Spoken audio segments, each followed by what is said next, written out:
Patrice Dominguez est en ligne avec nous, pas de dos pour RMC, le Dream Team Café, bien évidemment, tous les dimanches, membre de la Dream Team, pour parler tennis. Et à l'époque de son deuxième passage à la direction technique nationale de la Fédération française de tennis, il avait travaillé avec Jean-Claude Blanc, qui était alors directeur général de la Fédération française de tennis, en charge notamment de Roland-Garros, du Master de Paris-Bercy.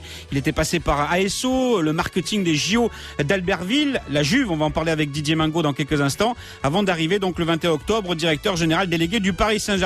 C'est l'officialisation aujourd'hui de Qatar Sport Investment. Bonjour Patrice Dominguez.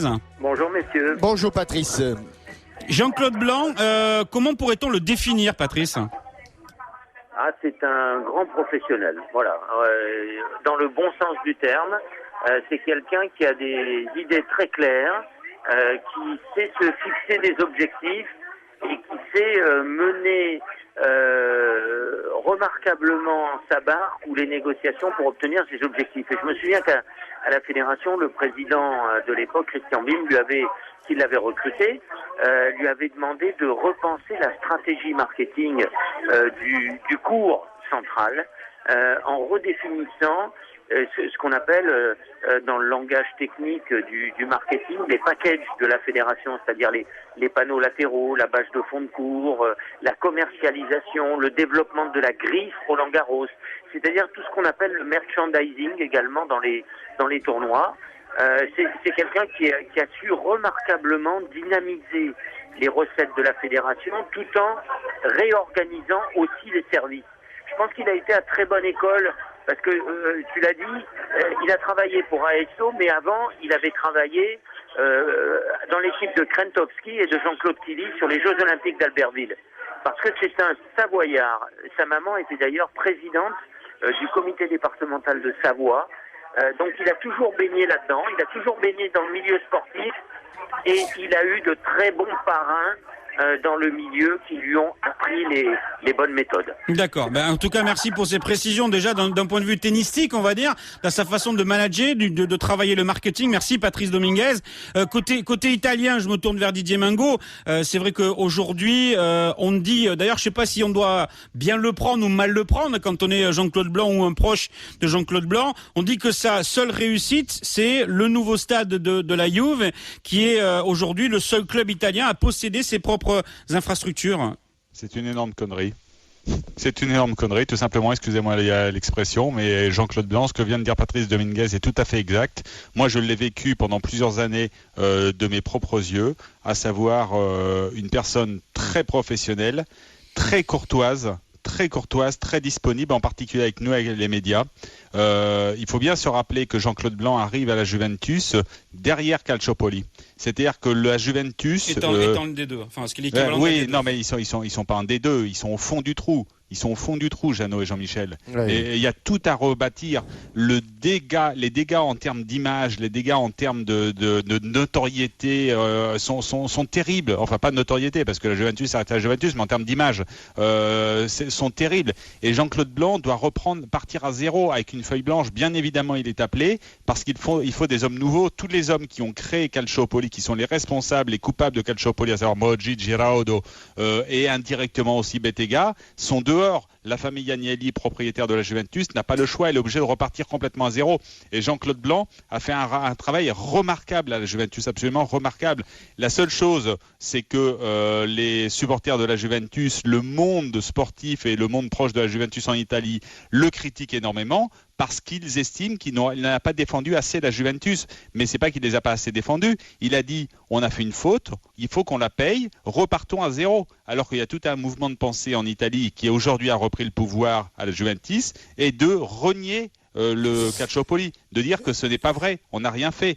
Mais Jean-Claude Blanc, lui, a rebâti un club c'était des cendres, la Juventus. Il a fait un travail remarquable. Et d'ailleurs, les propriétaires de la Juventus, c'est-à-dire la famille Agnelli, ne s'y est pas trompé, parce que même si quand il y a eu ce mouvement de pensée qui a été qui a cru au fur et à mesure des années et qui a pris le pouvoir avec un retour d'Agnelli, Andrea Agnelli en l'occurrence à la présidence, et de faire tout ce discours de communication pour dire revoyons ce procès, demandons de nous rendre les titres, etc., ce qui est quelque chose de complètement aberrant.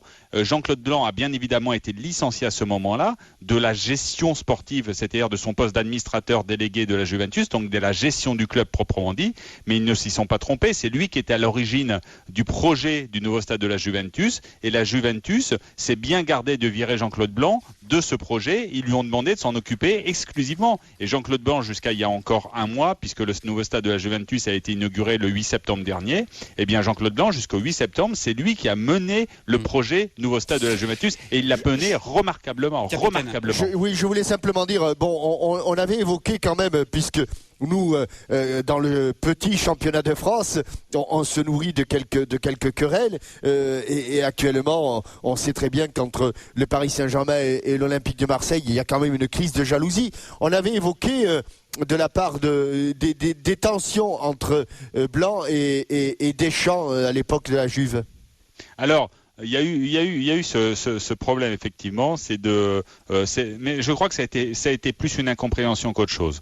En ce sens que, pour rappeler à nos auditeurs qu'est-ce qui s'est passé, Didier Deschamps entraîne la Juventus, accepte de venir entraîner la Juventus en Série B. Il gagne le championnat de Série B, et donc la Juventus est de nouveau promue en Série A. Et donc la logique aurait été voulue qu'il continue en Série A. Et il y a eu une incompréhension, c'est qu'à un moment, la famille Agnelli, enfin les propriétaires, ont un peu mis la pression sur les dirigeants, en particulier sur Jean-Claude Blanc. Je pense que lui-même n'était pas convaincu de garder Deschamps en Serie A, pour être très honnête. Et Deschamps, voyant le vent venir tourner et voyant qu'il n'allait pas effectivement pouvoir continuer à travailler dans de bonnes conditions, a eu, il a eu le courage et le professionnalisme de prendre les devants et de présenter sa démission, parce qu'il sentait que le vent était en train de tourner. Et Jean-Claude Blanc, c'est vrai que Jean-Claude Blanc aurait dû le défendre un peu plus, mais le problème c'est que Jean-Claude Blanc, on lui reprochait quelque chose, c'est d'être français. Et on lui reprochait de défendre Deschamps parce qu'il était français, ce qui était faux, parce qu'on le défendait sur ses qualités et on le critiquait sur ses défauts, Didier Deschamps, pas parce qu'il était français comme Jean-Claude Blanc. Eric, supporter du Paris Saint-Germain, salut Eric. Salut Jeannot, salut Captain, et salut Didier. Eric, au 32-16, les Qataris se trompent pas beaucoup finalement après Leonardo, Jean-Claude Blanc. Je crois qu'effectivement les Qataris envoient un signe très très fort donc à tous les supporters du Paris Saint-Germain, pour ceux qui éventuellement douteraient de leur présence sur du long terme. Je crois que là c'est un énorme coup que de recruter effectivement Jean-Claude Blanc. Je crois que sur la partie on va dire administrative, gestion, ça va nous apporter une dimension à la hauteur de ce que veulent faire les Qataris, et je dirais que le pendant sportif on l'a effectivement actuellement sur le terrain avec Pastore. À aujourd'hui, donc les différents postes sont clairement établis dans l'organigramme du club, à savoir qu'il y aura Jean-Claude Blanc qui va s'occuper effectivement de toute la partie back-office, et Leonardo qui s'occupera effectivement de toute la partie sportive.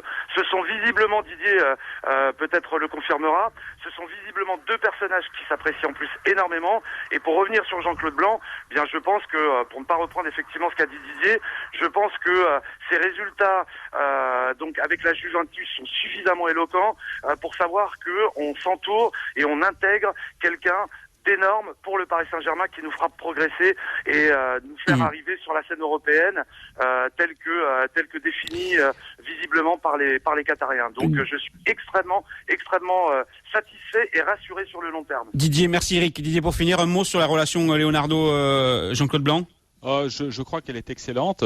Et puis, notre auditeur avait raison de le préciser. Jean-Claude Blanc a été aussi un petit peu critiqué à Juventus par rapport à la gestion sportive pure et dure, c'est-à-dire le recrutement, etc., ce qui n'est pas trop son métier. Il ne sera pas là-dedans non plus. Voilà, mais ça tombe bien, parce qu'à l'époque, quand lui est arrivé à la Juventus, comme toute la direction sportive avait été virée à grande coup de pied dans le derrière, parce que c'était la clique Moji, etc., et ben les gens, quand sont arrivés, n'avaient pas trop d'expérience. Donc lui s'est retrouvé en étant le grand chef de tout ça, l'administrateur délégué.